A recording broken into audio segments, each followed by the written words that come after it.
Gracias por estar ahí, ya estamos de vuelta.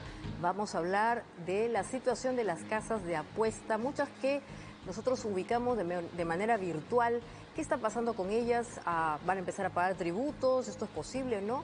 Para eso hemos convocado a dos personas que están involucradas con este tipo de situación. Está con nosotros Andrés Choi, él es presidente de la Asociación de Bodegueros del Perú. Y también estamos con Martín Cuellar, él es un tributarista, para que nos explique si esto es posible o no, cuando a veces hay medios digitales. Muchos ni siquiera están domiciliados en el país, pero vamos a entender mejor la problemática a través de nuestro invitado Andrés. Por favor, Andrés, muchas gracias por estar con nosotros. Cuéntanos cuál es la situación de esto. Buenas noches, Maite. Gracias por invitarme a tu programa. Mira, nosotros en las bodegas siempre tenemos espacios de tinca donde se manejan juegos de azar. Bien. Entonces, ¿qué es lo que está sucediendo en la actualidad? ¿No? De que también a través de los aplicativos también se han empezado a desarrollar juegos de apuestas también, ¿no? Entonces, para nosotros se convierte en un esquema de competencia un poco desleal, porque realmente nos hemos enterado que nosotros sí tributamos y hay muchas casas de apuestas extranjeras online que no tributan nada, ¿no? Y entonces, y no pagan comisiones y ese tipo de cosas que afectan y ponen un poco disparejo el suelo, ¿no? Nosotros que sí estamos en el país, ¿no? Y hay casas de apuestas que están en el país, sí tributan, ¿no? Es más, nosotros, como tenemos punto de venta, también tenemos muchos gastos, ¿no? Como es la luz, el internet, de conectividad. Nosotros como personal que expendemos este tipo de cosas, en lo que nos ayuda es más en la gestión del tráfico, ¿no? Pero vemos un tema de competencia desleal porque, en primer lugar, ¿no? Tú descargas un aplicativo internacional y a través de eso haces tus apuestas y no pagas nada, y nosotros como que todo lo que se desarrolla aquí en el país no se tiene que pagar impuestos, ¿no? A ver, Entonces, para entender, entonces lo que tú estás comentando es que hay una competencia desleal entre quien juega apuestas a través de una aplicación de manera virtual en su casa, aquí mismo, y alguien que tiene que irse a una bodega, a un lugar físico, como tú dices, a un punto de venta, y obviamente ustedes ahí generan tributos y todo lo demás.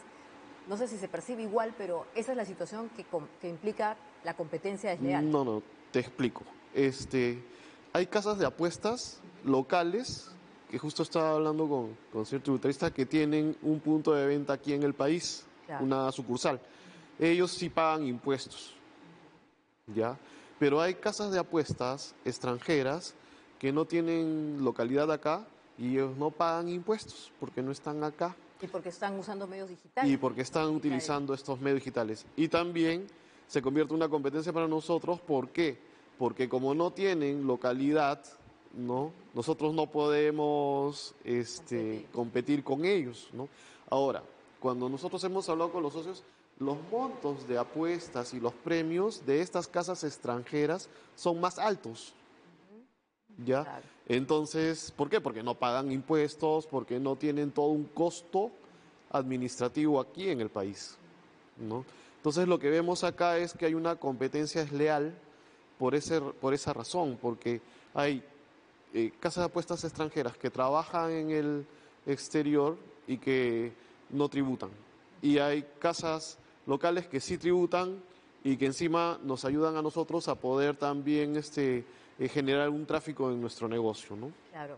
Sin embargo, doctor Cuellar, se ha empezado la regulación de estas casas de apuestas digitales, ¿no es cierto? ¿Nos podría dar un poco más de luces al respecto, o cuál es la regulación comparada para ver si se soluciona esta situación?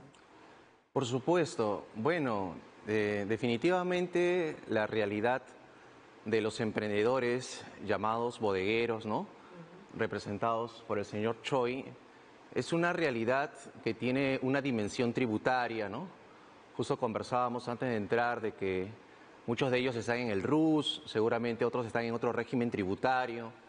Y obviamente, desde el punto de vista económico, al país le conviene que ese emprendimiento, que esa persona natural con negocio o esa microempresa llegue a ser una pequeña empresa, luego una mediana empresa y luego una gran empresa. Pero me parece, en mi opinión, que el tema tributario, con la creación de este nuevo impuesto, porque es un nuevo impuesto que nace en teoría en el papel en el 13 de agosto del año pasado, mediante la ley 31.557, ¿no? Crea justamente un impuesto a los juegos y a las apuestas deportivas a distancia, ¿no? Ajá. Entonces, este es un impuesto que no es el mismo del impuesto a la renta, no es el impuesto general a las ventas, es un impuesto que todavía no se aplica en el Perú porque no hay un reglamento. Y aquí yo exhorto a las autoridades competentes a que tomemos estos temas tan importantes para la economía del país con mayor seriedad y con mayor profesionalismo, porque ya estamos 15 de junio del 2023 y hace pocas horas hemos visto en internet que un funcionario del MINCETUR ha dicho que en julio ya va a tener el reglamento. Entonces, casi un año para tener el reglamento de una ley que en su constitución ha señalado que no va a poder entrar en vigencia hasta que el reglamento salga y 60 días más. Como suele ser en el Perú, ¿no? Si la ley no se reglamenta es igual que nada. Ahora, en el mundo, ¿cómo se maneja esta situación, doctor? Porque no es el único caso. Hemos estado hablando últimamente de aplicaciones para taxi, aplicaciones que te dan préstamos. Esta es otra situación particular. Estas empresas que no están domiciliadas en el país, algunas incluso están en paraísos fiscales. Eso no lo podemos evitar. Esta regulación, ¿qué le está planteando a estas empresas? Este tributo. Justamente, este impuesto que se llama impuesto a los juegos y a las apuestas deportivas a distancia, es un impuesto que tiene en esta ley, la 31.557, digamos, una expectativa de aplicación, pero que el tema se pone más complejo porque justamente hace pocos días el Congreso de la República ha dado una ley que modifica esta ley. A ver. O sea, prácticamente cuando estaba ya cerca el reglamento o casi cerca de salir publicado por fin, el Congreso dice, no, quiero fortalecer esa ley, quiero mejorar esa ley, quiero hacer definiciones más precisas. Y estamos prácticamente ante la pregunta, pero el Congreso cuando dio esta ley en agosto del 2022 no se tomó el tiempo para poder diseñarla y pensarla bien antes de publicarla. Entonces yo considero que estamos en una marcha y contramarcha en este tema de este impuesto, que básicamente es un impuesto cuyo contribuyente, según la ley actual, por decirlo así, pero que tampoco está vigente, o sea, son leyes que en teoría existen nada más, pero no se aplican, señala en el artículo 40 acerca de los contribuyentes. ¿Quién es el contribuyente? Dice, los contribuyentes del impuesto son las personas jurídicas a las que se refieren los numerales 7.1 y 7.2 del artículo 7, ¿no? Que son básicamente estas empresas que hemos dicho que no están domiciliadas en el país. Que son aquellas, son empresas extranjeras, ¿no es cierto? Que en la primera ley que fue modificada dice, para que sea contribuyente la empresa extranjera tiene que tener una sucursal en el Perú.